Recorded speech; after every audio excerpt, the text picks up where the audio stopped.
Bienvenido nuevamente a este programa de entrevistas y opiniones.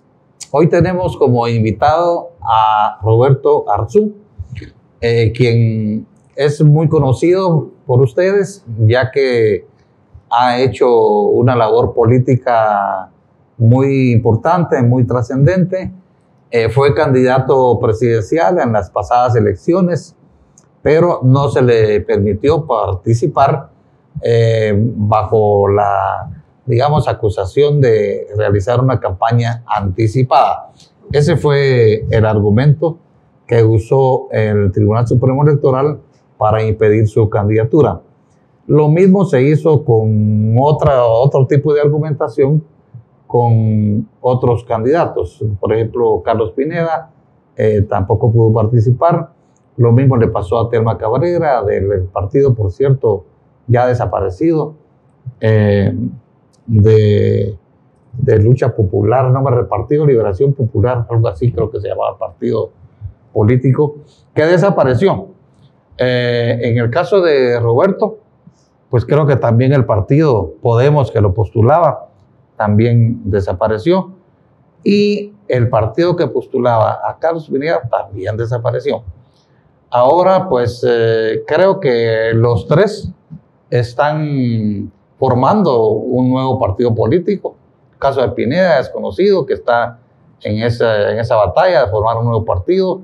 En el caso de Telma Cabrera parece ser que el mismo camino llevan.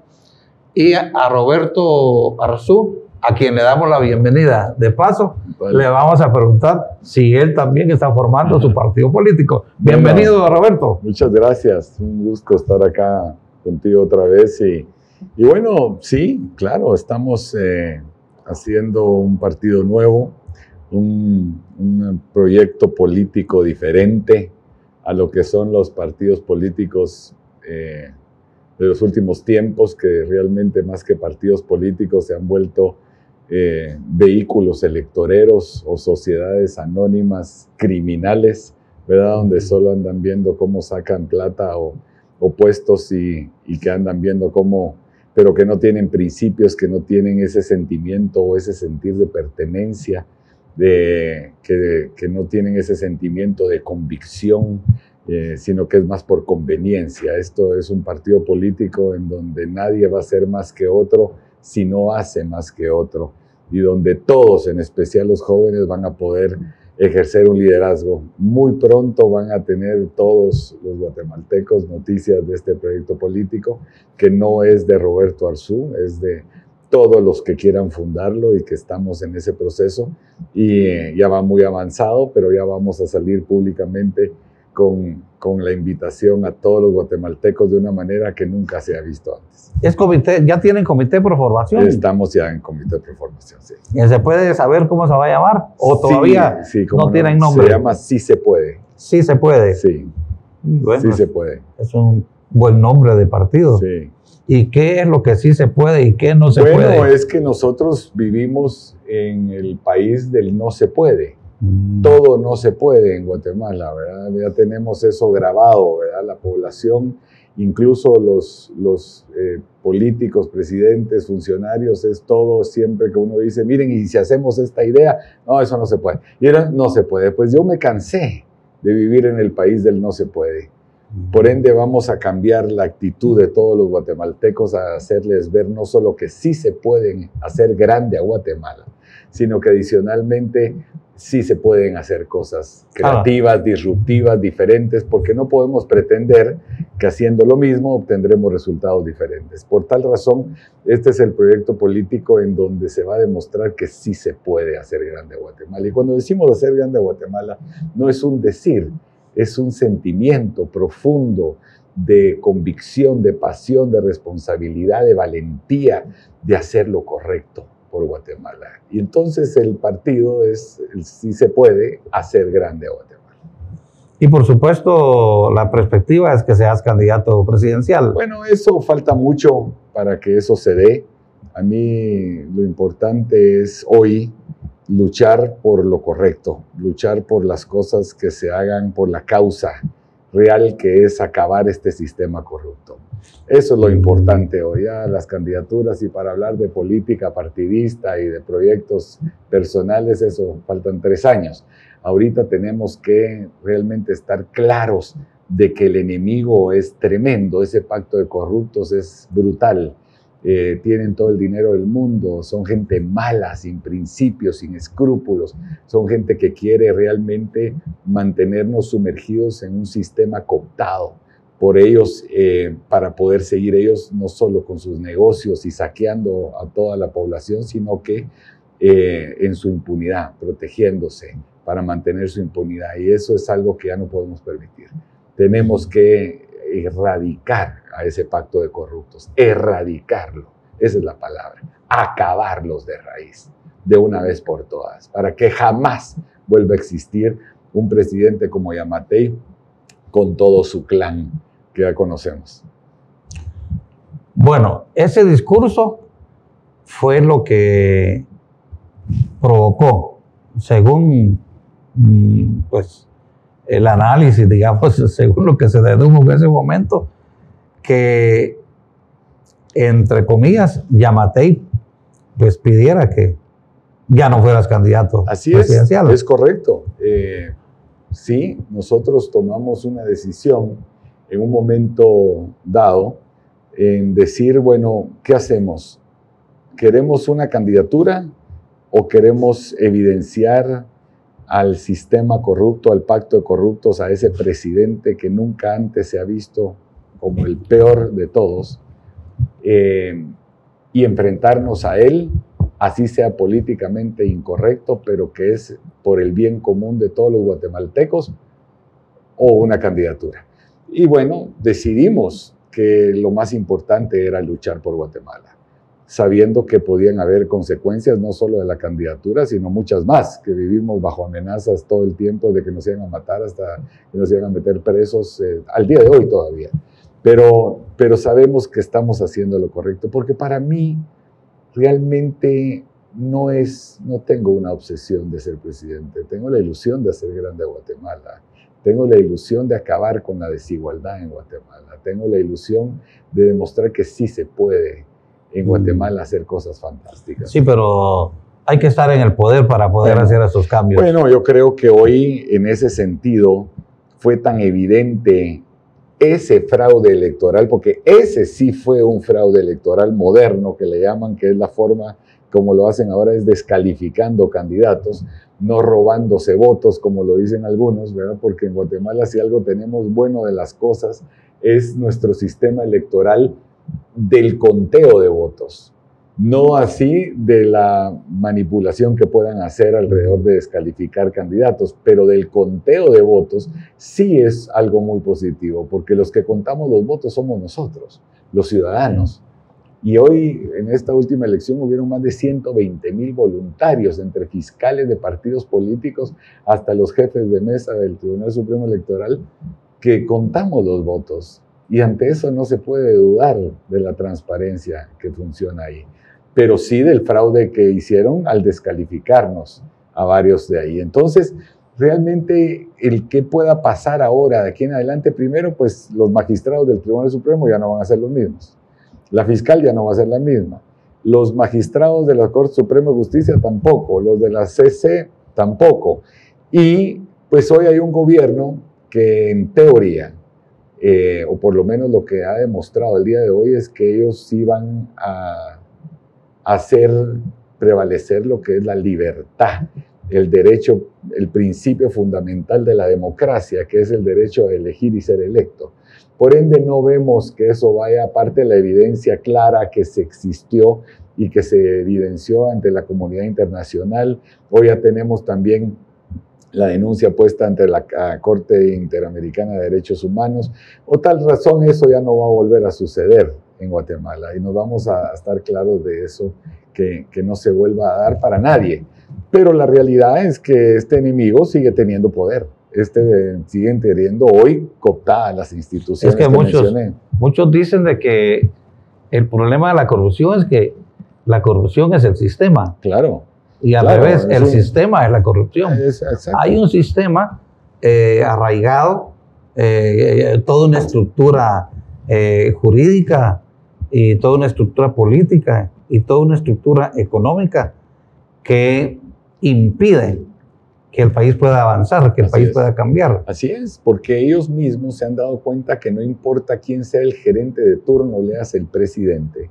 Si ellos tienen cooptado el Congreso, las Cortes, el Tribunal Supremo, la Contraloría, hasta el deporte y la Universidad de San Carlos, ellos controlan el país, no importando quién sea el gerente de turno, y lo vemos hoy, porque el presidente Arévalo, pues yo sigo creyendo que es una buena persona, yo sigo creyendo, no lo conozco, una vez me he sentado con él, pero mi percepción hoy sigue siendo que es una persona honesta, que es una persona que tiene buenas intenciones, que tal vez nos gustaría verlo con más garra, ¿verdad? Con más fuerza, porque creo que no se ha dado cuenta contra quienes está enfrentando y de buenas intenciones no les vamos a ganar a estos criminales delincuentes, pero sigo creyendo que es una buena persona. Entonces, realmente vemos que si él se animara a lanzarse a lo que realmente el pueblo le dio de mandato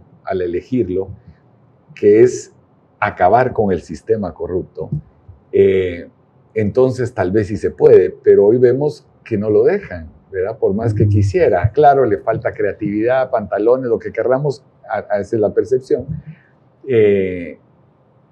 Pero también hay que ver que el otro lado es muy poderoso y que no dejan, lo vemos en el Congreso, estos diputados, ¿verdad? Pararon siendo casi que peores que lo que teníamos antes. Vemos hoy ese pacto de corruptos trabajando día, tarde y noche en el Ministerio Público. Hoy la madrina del sistema corrupto y la representante legal de este pacto de corruptos es la fiscal general, donde todos se fueron a trincherar, donde existe la persecución política en base a ellos y la protección y mantener la impunidad de los del pacto. Ahí está clarísimo, ¿verdad? Y las cortes ni hablar. Entonces, siguen siendo, la guerra no se ha ganado, se vencieron algunas batallas que especialmente fueron salvar la libertad y la democracia, que se respetara el voto de los guatemaltecos, y esa fue mi lucha a muerte desde el primer momento, a pesar que no nos dejaron participar porque obviamente nos miraban pues con buenas posibilidades de poder ganar y sabíamos que íbamos a ir con todo contra estos tipos, pero que valió la pena. Hoy estamos claros que podemos ver a todos los guatemaltecos a los ojos y decirles que hicimos lo correcto. ¿Qué aprendiste de la campaña pasada? ¿Cuáles son los temas, digamos, más sustantivos que te dejó esa experiencia? Bueno, primero que la política ha cambiado. La política electoral ha cambiado dramáticamente. Ya hoy no es una política de vallas publicitarias y de pancartas y de meetings ya no. Incluso la organización política electoral tampoco ya no es lo que hace que se triunfe para la presidencia, por lo menos. A nivel de diputaciones, un poco más, y a nivel de alcaldías, menos. Empiezo por las alcaldías. Las últimas 4 elecciones, solo el 18% de los alcaldes se reeligieron en las 4. Por ende, el alcalde no se reelige, muy poco, por un lado. Por el otro lado, los diputados, vemos que los caciques se han vuelto unos mercenarios, porque agarran 3, 4 partidos políticos, ellos ponen a los candidatos de los 3 o 4, es algo voraz, o familiares se meten en 2 partidos a la vez, o quieren cooptar varios partidos políticos, una cosa terrible, ¿verdad? No hay principios, no hay convicción, no hay lealtad, no hay pertenencia, no hay nada.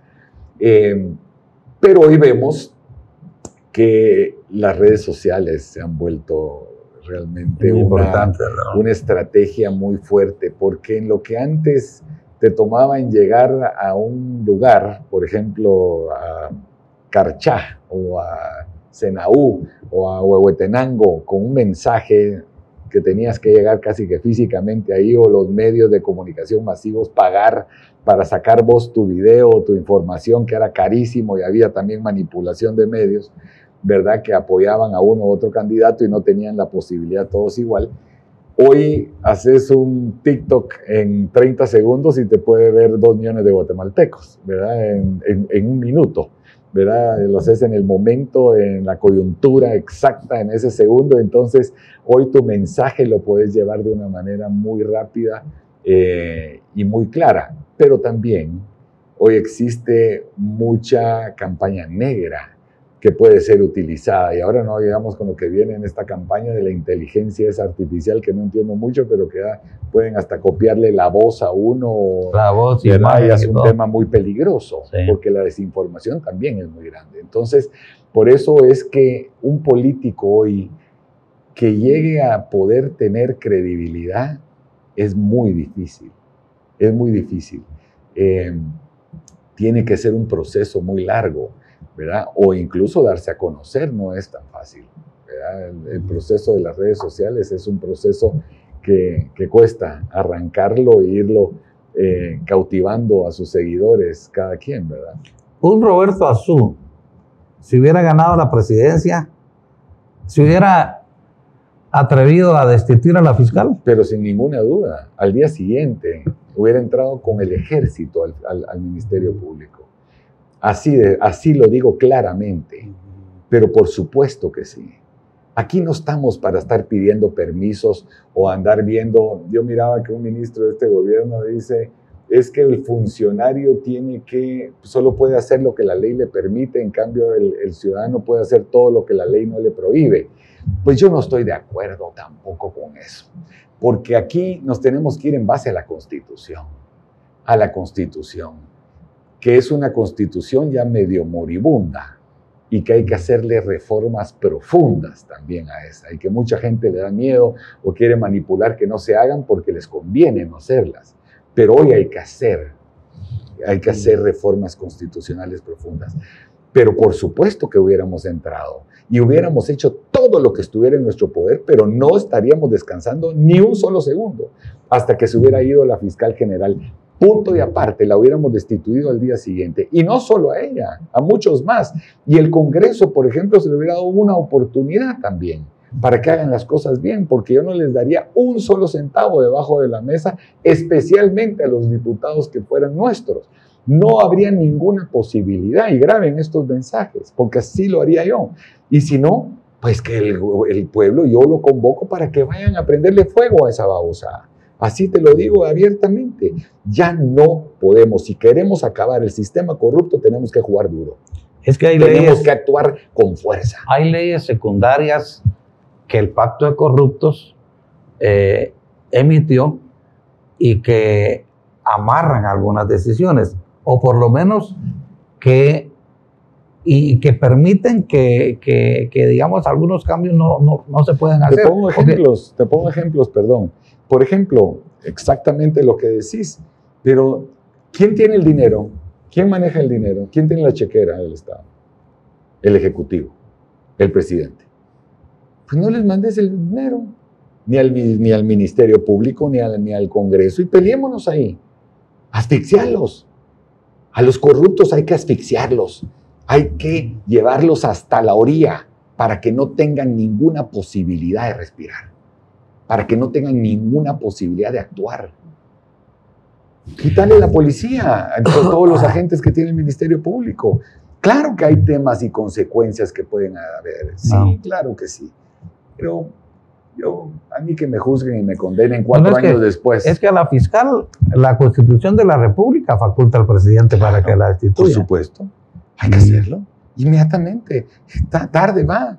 Y ese creo que es la crítica más importante hacia el presidente, que no ha actuado, que un presidente lo único que no puede darse el lujo es de no tomar decisiones. Se puede equivocar uno y puede rectificar uno ese error, pero no tomar decisiones es como ser un presidente en coma, un gobierno en coma, y eso no puede suceder. No, y asediado, amenazado. Claro, pero es que se deja asediar, se deja amenazar, cuando él tiene que ir al frente, cuando él tiene que ir con todo.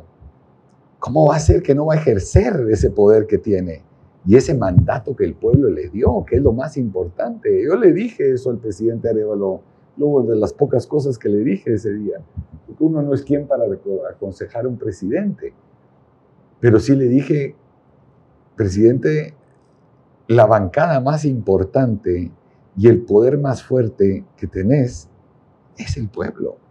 Pero el pueblo te va a seguir, el pueblo te va a apoyar si ven que vas al frente, si ven que te estás enfrentando de verdad. No simplemente decir, yo quise, pero la ley no me lo permitió. Yo quise, pero... Los dejaron sin partido, pero casi sin diputados. Pero la CC los amparó. Pero no, así no es.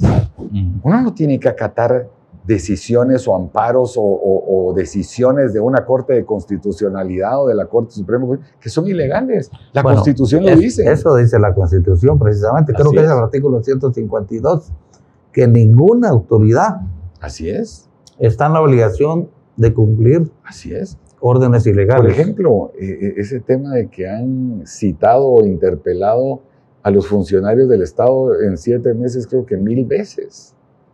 Es estúpido, eso es ridículo. Yo lo primero que haría también es, no permito que ni un funcionario del gobierno vaya al Congreso a ninguna citación, y menos a una interpelación, y el responsable soy yo.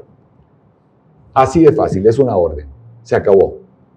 No tenemos, porque nosotros le vamos a dar rendición de cuentas y explicaciones al pueblo de Guatemala, no a una bola de 160 delincuentes que solo quieren ver cómo extorsionan, chantajean a los guatemaltecos como son los diputados. Bueno, hay presidentes que lo hacen, que toman esas decisiones, pero tienen el apoyo no solo del pueblo en términos de votos, sino que tienen un Congreso a su favor. Bukele, por ejemplo. Bueno, pero Bukele no lo tenía al principio. No. Cuando entró tenía 10 diputados nada más. Sí. Y entró con el ejército al Congreso. Y se acabó. Y ahí cambió el país. Y ahí cambió. Yo no estoy diciendo que hay que entrar con el ejército, aunque tampoco estoy diciendo que no hay que entrar con el ejército. Claro. Lo que estoy diciendo es que se acabó lo que sea en esos diputados, porque los diputados compran el derecho al voto, a ser candidato. Ellos compran lo que es ser candidato. Entonces, ¿a qué llegan? Ellos no llegan a velar por los intereses o a representar a los guatemaltecos. Ellos llegan a ver primero cómo recuperan su dinero y segundo, cómo hacen dinero alrededor de eso. Y aparte lo hacen de la forma más cobarde, que es vía el anonimato. Te hago un ejemplo o te hago una pregunta. Hay 160 diputados, ¿correcto? Sí. ¿Me puedes dar 30 nombres de diputados actuales? Probablemente me acerque, pero no llegué a los 30. Yo tampoco. Sí. Y son 160.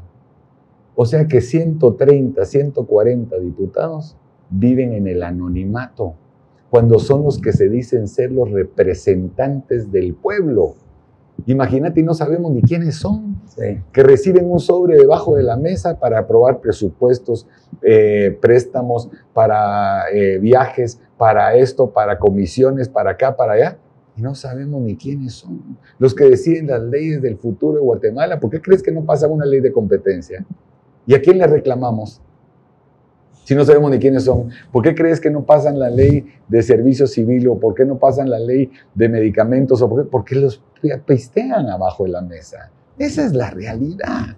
Claro que a muchos no les gusta que yo hable con la verdad, pero yo hablo con la verdad y digo lo correcto porque hay que hacer lo correcto. Y si no evidenciamos a esta forma o este sistema como está, mira, en Guatemala necesitamos hacer una revolución.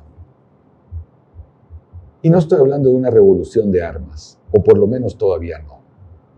Estoy hablando de una revolución política, económica, una revolución para acabar la desigualdad, una revolución de salud, una revolución de educación, una revolución de seguridad. Tenemos que hacer una revolución absoluta en Guatemala ya. Y que el único privilegio que exista en Guatemala sea tener seguridad, sea tener buena educación, con buena alimentación para los niños en las escuelas, sea tener un sistema de salud con hospitales llenos de medicamentos, sea tener medicamentos por lo menos a la mitad de precio. Esa debe ser el único privilegio, el poder quedarse en Guatemala con la familia unida, porque existen oportunidades para todos los guatemaltecos de la misma forma. Y eso, la única forma que lo vamos a lograr es siendo revolucionarios, diferentes, atreviéndonos a enfrentarnos a este sistema. No hay otra posibilidad. Bueno, vamos a conversar sobre este tema en el próximo segmento. Estamos conversando con Roberto Arzú. Y precisamente ese tema de los cambios que necesita Guatemala, ¿a qué se atreve Roberto Arzú? De eso vamos a conversar en el próximo segmento. Estamos conversando con Roberto Arzú, quien está creando su partido político para participar en las próximas elecciones. Volvemos en un momento.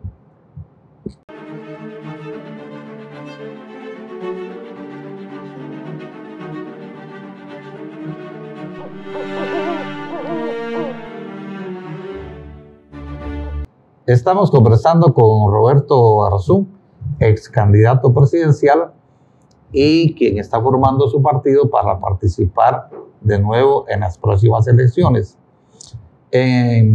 Hace un momento conversábamos y nos decía Roberto que Guatemala necesita una revolución política, una revolución económica, una revolución en materia de seguridad, en materia de salud.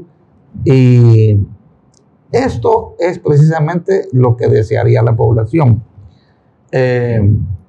Siempre vas a reiterar, o qué pensás ahora de la propuesta que hacías en la campaña pasada sobre la necesidad y la importancia de nacionalizar la energía eléctrica. No, yo nunca hablé de nacionalizar la energía eléctrica.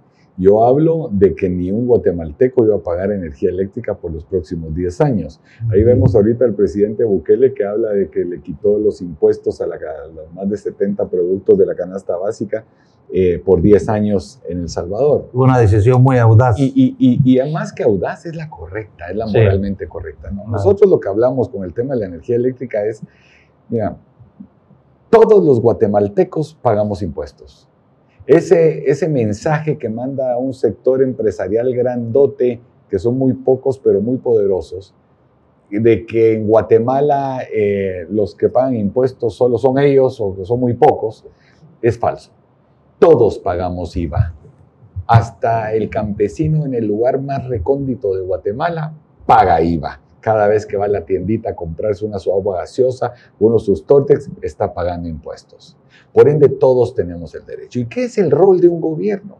Si el gobierno no es, yo creo que la única virtud que tengo es que como sé que no sé, porque soy un tipo que no soy muy preparado académicamente, me reúno con gente que son preparados como vos y como muchas otras personas para aprender y para ser. Claro, soy creativo, me gusta ser disruptivo, ir en contra de la corriente y sí tengo huevos, eso sí es cierto. Ahora, la realidad es que entonces en mi pragmatismo digo, bueno, si todos pagamos impuestos, ¿qué es lo que un gobierno tiene que hacer con esos impuestos?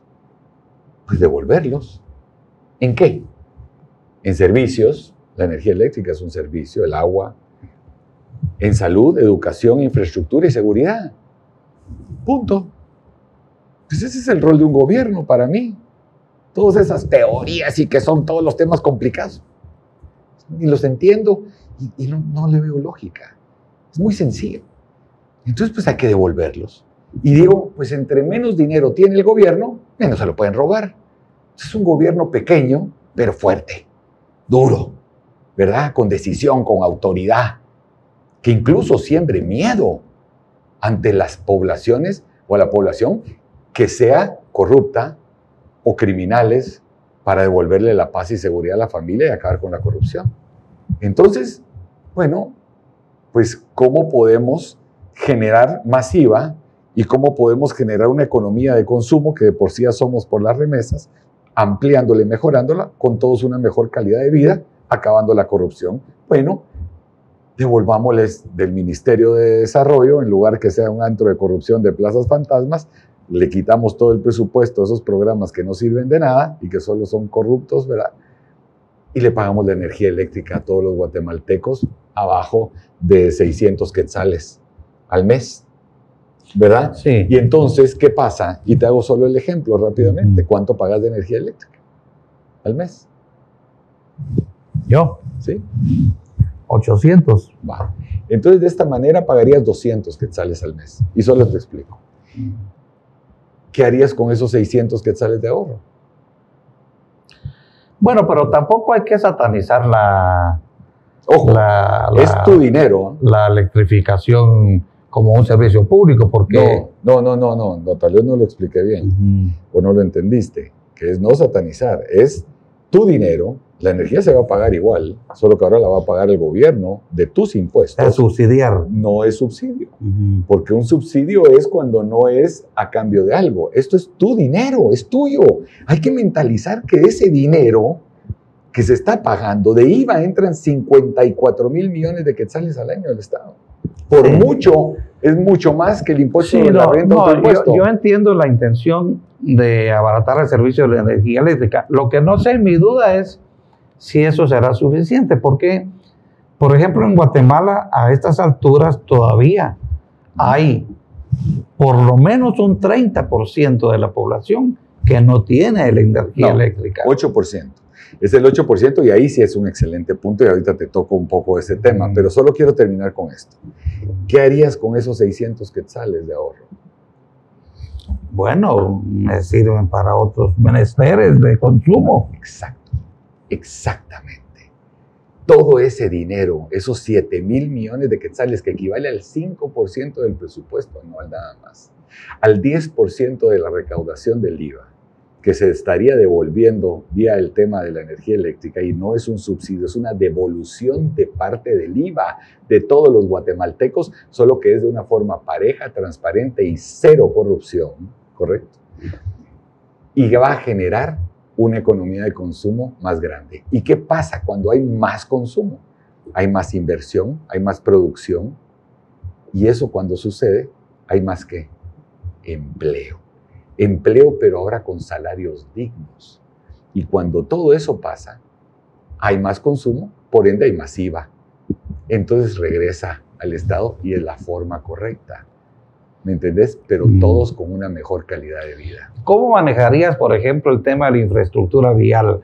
¿Seguirías dándole a las empresas de cartón los contratos y las concesiones? Por ejemplo, ahorita una de las críticas grandes que le hice a este ministro de Comunicaciones, y ahí está en mis redes sociales, es cómo puede ser que le pague a estas empresas corruptas que han sobrevalorado en 100% las carreteras, que se roban el 50%, que al pagarles que se está desarmando el país por cómo dejaron la red vial estos delincuentes, que no justifico que este gobierno no haya podido actuar también ya de una manera más eficiente. Y les mando el mensaje claramente y les digo, miren, de esa ampliación, agarren 1,000 millones de quetzales y se lo dan al cuerpo de ingenieros del ejército para comprar maquinaria. Tenemos 16,000 soldados en bases militares. Yo se lo daría a Caminos. Bueno, más que eso, al ejército. Tener 16,000 soldados en bases militares. Caminos es muy corrupto también, está cooptado. Eso es una realidad. Y salí a decirle, no le voy a pagar un solo centavo a estas 15 compañías corruptas de cartón, de los golpistas y de Yamatei, y Morales y compañía limitada, de Sinibaldi, Alejos, Valdizón. Se acabó. Y nos vamos a judicializar el tema y nos vamos y los voy a demandar y denunciar. Pero en el ínterin, el ejército va a ir a terminar esas carreteras y las va a mantener y las va a hacer correctamente. Esas son decisiones importantes. Ahora, nosotros decimos que vamos a hacer 20,000 kilómetros de carreteras, decíamos en nuestro proyecto. Pues chica, ¿y cómo se puede hacer eso? Y también ahí está. Hoy Guatemala, no sé si querés entrar al tema técnico, pero sí se puede. Guatemala paga 16,000 millones de quetzales al año de capital de deuda externa. Y Guatemala ha sido un súper pagador. Eso sí ha sido muy bueno como ha sido Guatemala. Por ende, nosotros lo que decíamos, y dado que la comunidad internacional hoy miraría esa lucha contra la corrupción, que quiere que todos tengan una mejor oportunidad en Guatemala, que se acabe la desigualdad, lo que genera la infraestructura vial es empleo, desarrollo, comercio, turismo, etcétera, etcétera, etcétera. Entonces les diríamos 4 años no vamos a pagarles capital a los bancos. Queremos 4 años de gracia de capital, intereses sí. Pero esos 60,000 millones de quetzales, imagínate lo que sería para Guatemala, que les pasamos esta idea a este gobierno, que se los darían inmediatamente. Si les aceptan eso a países como El Salvador o como Argentina, que están en default y que tienen un endeudamiento de más del 90%, Guatemala no tiene ni el 30% de endeudamiento, con una macroeconomía en reservas muy buena, gracias a las remesas. Entonces, bueno, esos 60,000 millones de quetzales directo a las carreteras. ¿Y quién las construiría? Bueno, comunidad internacional y bancos, ustedes licítenlas, ustedes construyenlas y ustedes supervísenlas para que sea 100% transparente. Ese es un mensaje importante. Y como te das cuenta, sí se puede. Si uno es creativo, disruptivo y hace las cosas con voluntad y con decisión, se pueden hacer. No hay excusas. Por eso es que, a pesar de que este sistema corrupto le ha hecho la guerra al presidente Arévalo, no es excusa de que no pueda hacer cosas. Eso es paja. Hay que exigirle al gobierno y al presidente Arévalo que haga las cosas. Sí o sí. Lo que hicieron ellos con la energía eléctrica ahorita, el tema como lo están manejando, es grave, es un error. Primero, ni la gente lo va a ver. Segundo, ni ellos lo entendían cómo se llama. Les dijimos cómo hacer el proyecto nuestro y les dijimos, ahí están, a cambio de nada. Cuando yo me junté, me dice, mira, ¿y qué querés? ¿En qué querés involucrarte? En nada. Aquí está nuestro equipo técnico, aquí está la gente profesional, que hemos trabajado miles de horas para estas propuestas que sean reales. Eso fue hace 3 meses y seguimos esperándolos para ver si quieren que les presentemos los proyectos que hemos trabajado miles de horas para que se puedan hacer. Pero no han venido. Y bueno, entonces eso lo que quiere decir es que no se dejan ayudar también. Porque aquí no es de egos, aquí no es de partidos políticos, aquí no es de candidaturas, aquí es de Guatemala. Y la causa debe de ser la misma para todos. No solo erradicar la corrupción, sino acabar con la desigualdad y generar un país próspero, un Singapur, que sí se puede ser la perla de América. Guatemala tiene todo para lograrlo. 2 océanos, estamos a 2 horas del mercado de consumo más grande del mundo, tenemos todo, producimos de todo. No hay excusas para no ser un país espectacular. Sí, Guatemala tiene muchos recursos, pero los ha desaprovechado y no se ha invertido en grandes obras de infraestructura. La infraestructura vial, por ejemplo, se echa pedazos a consecuencia del modelo que hemos estado utilizando, que es la concesión a muchas empresas, la mayoría de cartón, empresas no solamente de diputados y de políticos, sino también de millonarios de Guatemala, pues que se volvieron más millonarios. Es cierto. Con arreglos de derrumbes, con arreglos de hundimientos. El ejemplo más reciente es el del hundimiento de la autopista Palín-Escuintla, donde la única empresa que estaba ofertando estaban cobrando 105 millones. Era 5 veces más cara.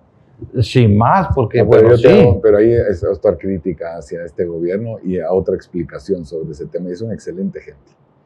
Primero, la crítica hasta ese gobierno es, ellos salen a decir y a evidenciar que hay una red de corrupción en el ministerio, especialmente el director de caminos, entiendo yo. Sí, que lo destituyeron. 7 meses después. ¿Cómo así?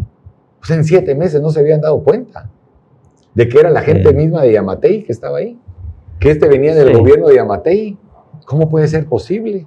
Es que una debilidad de este gobierno ha sido el temor a destituir directores, en general. ¿Y por qué? En general. ¿Y por qué? Bueno, porque ellos argumentan que los jueces los reinstalan al año y que hay que pagarles todas las prestaciones. Pues hay que pagarles. Hay que pagarles. Es más barato pagarle las prestaciones a un delincuente como estos que mantenerlos adentro acabando el país. Eso exactamente es lo que yo digo. ¿Verdad? O sea, entonces, porque no hay excusas, ¿me entendés? No hay excusas. Es que no se puede. Ahí está. Sí. La excusa de este gobierno muchas veces es que no se puede. Paja, sí se puede, se pueden hacer las cosas y por supuesto que hay que destituir. Entonces, primero esa es la crítica y segundo, la defensa de este gobierno ante ese tema de Palín-Escuintla, que es el que quitó el peaje de ahí fue Yamatei, para empezar. Segundo lugar, correctamente, Pero el que tenía que garantizar que se diera ese mantenimiento, porque eso no pasó en un mes, ¿verdad? Que se dio ese tema de la palidez. Eso es porque no le dieron mantenimiento cuando quitaron el peaje ahí. Y entonces hoy vemos todas las carreteras destruidas en Guatemala por culpa del gobierno pasado. Que este gobierno no ha tenido la capacidad de reacción y de ejecución, es cierto. Ahora, algo que es muy importante acá, es que todo eso que acabamos de mencionar, ¿a causa de qué es? De la corrupción. No puede existir ninguna otra agenda o que sea más importante que aniquilar la corrupción. El mismo presidente Arévalo decía en una entrevista en campaña, y por eso hay que tener tanto cuidado cuando uno dice las cosas, si no está claro que sí se pueden hacer, que el 30% del presupuesto se iba en corrupción, que más de 30,000 millones, bueno, yo no creo que sean 30,000 millones en corrupción, pero sí unos 10,000, 15,000. Y sí creo que por lo menos hay unos 5,000 millones que se van en plazas fantasmas. ¿Por qué no le han entrado? ¿Por qué? ¿Dónde está? Por ejemplo, hay cosas que se pueden hacer muy fácilmente. Una de las cosas es cancelar el Ministerio de Desarrollo, unificarlo al Ministerio del MAGA con el Ministerio de Medio Ambiente, el de Energía y Minas con el Ministerio de Economía, optimizar recursos, una economía de escala correcta, Cultura y Deportes, volver las 2 secretarías pequeñas y cerrar ese ministerio. Claro que se pueden, unas 8 secretarías hay que cerrarlas, pero no lo hicieron. Y ojo, hoy vemos que ellos no solo no meten y cambian a personas que vienen de los gobiernos corruptos, sino que no tienen gente, pero no quieren jalar gente de afuera que no sea de su círculo. Y eso se llama ego. Ellos creen que ellos solos pueden y nadie puede solo. Por ejemplo, solo para el Estado se necesitan por lo menos unos 2,500 personas especializadas y preparadas, listas, conocedores, para poder operar el Estado. Pues nadie tiene 2,500 personas en su partido político, pues. Esas son babosadas. Y claramente uno tiene que salir a conseguir a las personas más preparadas, a las mejores, no importando de qué partido político o si no son políticos. Volver a la meritocracia. Exacto, y la ley de servicio civil que no se pasa, porque despiden también a personas que sí son muy buenas y que han trabajado 30 años en el Estado y lo han hecho muy bien, pero llega otra como tienen un compromiso, entonces saquémoslo. Eso no se vale, ¿verdad? Entonces son cosas que hay que hablarlas como son. Hay que hablarlas claramente y hay que decir las cosas muy claras para que todos los guatemaltecos entendamos. Pero regreso al punto, no hay excusas, sí se puede. Que en 4 años, el presidente decía también, vamos a sentar las bases para el futuro, queriendo salvar y sanar las instituciones. Ay, no, qué hueva, que ya ganas de dormirse. Cuando empiezan con esos discursos, claro que se puede cambiar este país en 4 años. Claro que se puede. A mí me decían en un debate una vez, y decían, bueno, nos preguntaban a todos los candidatos, bueno, digan sus 3 prioridades a la hora de llegar a ser presidente. Cuando llegan conmigo, les digo, porque todos empezaban que esto, que el otro, que sus 3 temas. Cuando llegan conmigo, les digo, pues, ¿cómo así 3? Pues sí, 3, ¿verdad? Es que todo es una prioridad. No, pero no, todo es una prioridad. Porque si yo les digo, entonces es educación, salud y seguridad, entonces la infraestructura no es una prioridad. O el turismo no es una prioridad. O el medio ambiente no es una prioridad. Todo es una prioridad. Aquí lo que hay que poner es gente buena en cada lugar y poner el gobierno a trabajar eficientemente, con un liderazgo hacia un norte claro. No estamos preparados para opinar todos. Aquí estamos preparados para que nos digan a dónde vamos. A un norte. Hacia allá vamos todos. Le guste a quien le guste, como le guste. Así tiene que ser. Mandar. Bueno, vemos El Salvador. ¿Por qué camina así El Salvador? Porque hay alguien que manda. Alguien que toma decisiones. Que se ha equivocado. Claro que se ha equivocado Bukele. Lo del Bitcoin fue un error. Aunque si lo vemos mercadológicamente, puso en el mapa del mundo a El Salvador. Pero no le funcionó como él decía que le iba a funcionar su ciudad Bitcoin, todo eso. No funcionó, son cuentos. Pero vemos que hoy del 100%, el 80% es positivo de su gobierno. Ya quisiéramos nosotros. Y el crédito realmente es de él porque él ha demostrado que sí se puede cuando se manda, cuando se somata a la mesa. Yo, por ejemplo, pongo ejemplos y digo, bueno, miren que queremos hacer este tema, entonces, bueno, ¿en cuánto tiempo está ese contrato? En un mes tenés 24 horas para hacerlo. No, pero es que, presidente, 24 horas o te vas. Ah, pero es que si yo lo hago en 24 horas, puedo cometer un error y entonces me puedo ir preso. Yo firmo al lado tuyo. Si vos te vas preso, yo me voy primero. Pero en 24 horas quiero eso. Sí. Eso se llama eficiencia, se llama mandar, se llama tomar decisiones claras.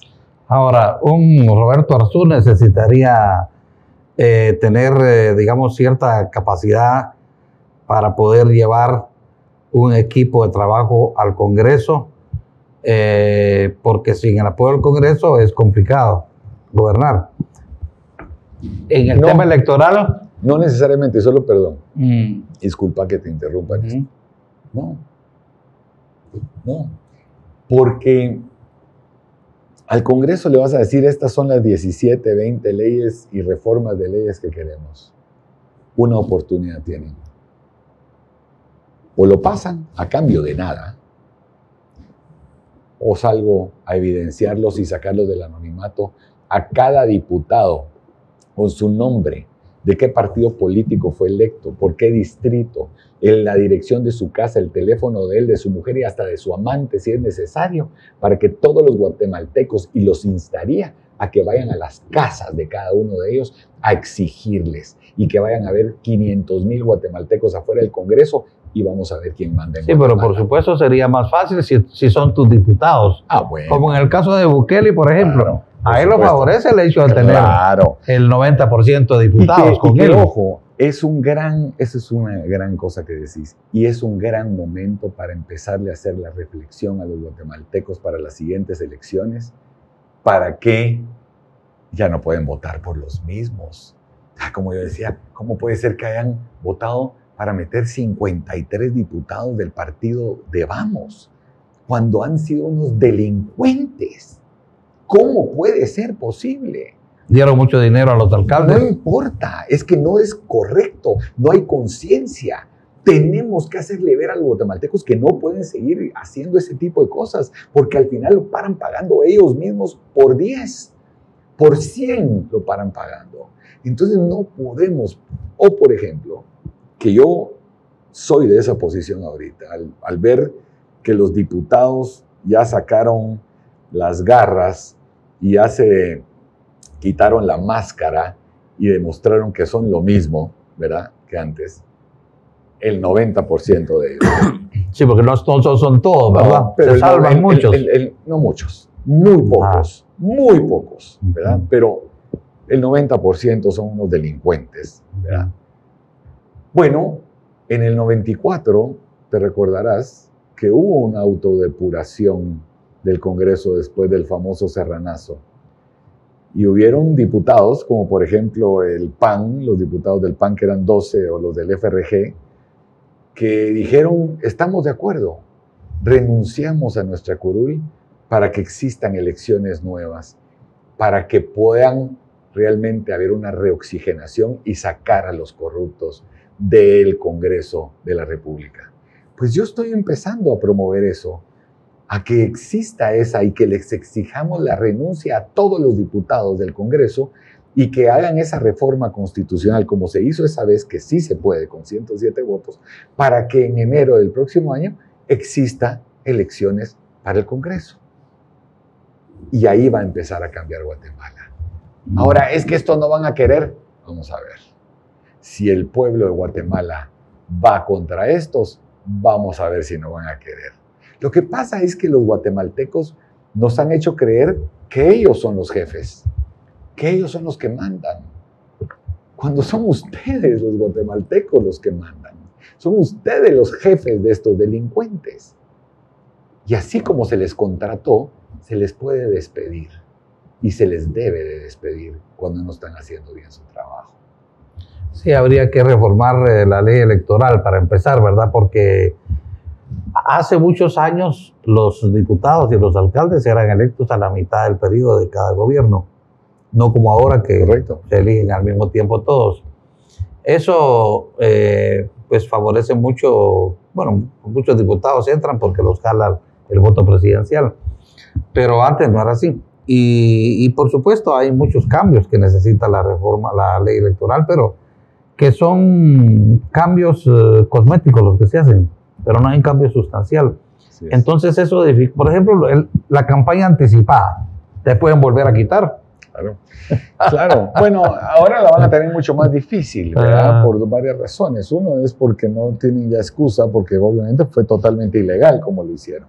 No existió y no hicimos nada que no hicieran todos los demás, ¿verdad? Eso no, fue, es que eso, además es una ley, y además es una restricción absurda. No, inconstitucional además, porque te están privando a lo más preciado, que es tu libre expresión del pensamiento. Claro. ¿Cómo se te ocurre? Es como decirle a un empresario que no puede hablar de negocios cuando es decirle a un político que no puede hablar de política, sí, o de coyuntura. A Edmond Muller lo querían sacar también. Claro. Yo jamás decía Curruchiche que él solo podía hablar del programa. Te puedes imaginar. Y por ejemplo, nosotros jamás pedimos el voto, nunca llamamos a cosas que fueran campaña anticipada, sí, claro. Pero al final es selectivo, claro, y es manipulado, ¿verdad? Pero cada vez lo tienen más difícil. En ese sentido, ese es un tema que a mí no me preocupa, porque a pesar de, aparte, hoy hay un gobierno que no va a prestarse a eso, que eso sí están claros ellos de que quieren que todos puedan participar y que todos puedan ejercer un liderazgo. Entonces ya no tenés a los criminales de Yamatei y el muchachito mequetrefe queriendo manipular las elecciones a su sabor y antojo, ya un montón de delincuentes, desde los magistrados del TCE hasta los de la CC, hasta los de la Corte Suprema de Justicia, etcétera, etcétera. Entonces no, ya no es tan así. Pero sí, hay que hacer reformas, grandes reformas. Y al final no hay que acatar las decisiones, el abuso de los amparos, el tema cuando son inconstitucionales. Uno tiene que velar por la Constitución y cumplirla. Y si la Constitución te dice que sí podés o te dice que no, o no te dice que no podés, entonces sí podés. Y ahí se acabó, ¿verdad? Esas otras cosas como se quieren manipular o manejar o mangonear, ha sido esa corte celestial y esas cosas que han habido unos abusos y que tontamente presidentes quieren seguir acatándolas como que fueran correctas. Y no debe de ser así. Sí, bueno, ya estamos en tiempo vencido casi, Roberto. ¿Algún mensaje final, sobre todo a los partidarios tuyos, pues, que tenés muchos entre la población? Bueno, primero muchas gracias por la oportunidad de estar acá. Siempre es un gusto estar contigo y con tu programa que es tan visto. Pues miren, el mensaje es un mensaje importante que no podemos claudicar. No podemos claudicar ante lo que es la verdadera guerra, ante los verdaderos enemigos y entender quiénes son los enemigos reales, que es el pacto de corruptos, que se ha evidenciado quiénes son. Por ende, tenemos que ser muy unidos los guatemaltecos, tener muy clara nuestra convicción que sin acabar con ellos y con ese sistema corrupto no va a existir nada positivo en Guatemala, no lo va a existir. Entonces sí, por un lado eso, por el otro hay que exigir, claro que sí.